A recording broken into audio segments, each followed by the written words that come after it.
In 1947, as the British Empire turned its back on the Indian subcontinent, a new battleground emerged from the ashes of division. But this wasn't just a fight for territory, or politics, or power.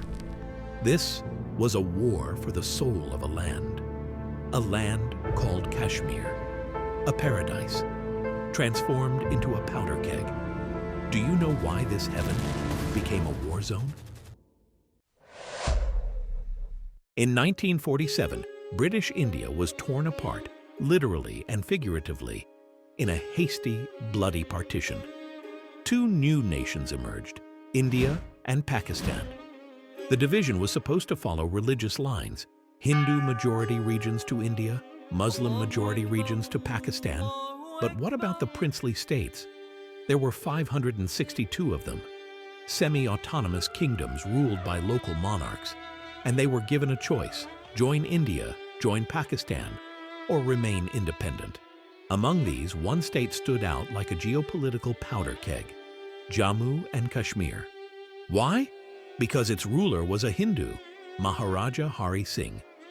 But the majority of his subjects were Muslim, about 77% according to the 1941 census. Hari Singh dreamed of independence, but time was not on his side. Pakistan, eager to annex Kashmir, signed a standstill agreement with the Maharaja. India didn't. Meanwhile, in Pakistan's Punjab province, an economic blockade of Kashmir began. No fuel, no food, no aid. Then came the tipping point. Tribal militias, backed by Pakistan, invaded Kashmir in October 1947. Faced with chaos and no military support, the Maharaja turned to India for help. India agreed, on one condition: Kashmir must accede to India. On October 26, 1947, the instrument of accession was signed. Indian troops were airlifted into Srinagar.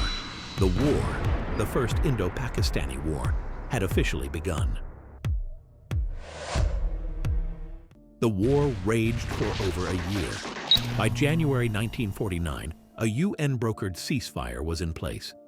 The battlefield was frozen into two, India controlling 2/3 of the territory, including the Kashmir Valley, Jammu, and Ladakh.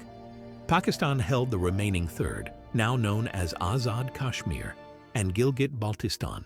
A ceasefire line, later known as the Line of Control, was drawn. But peace? That was nowhere in sight. India says the accession was legal. Kashmir is an integral part of its union. It's a testament, it claims, to India's secularism. A Muslim-majority region choosing to be part of a Hindu-majority democracy. Pakistan, however, argues that the accession was coerced, rushed, and violated the very idea of the partition.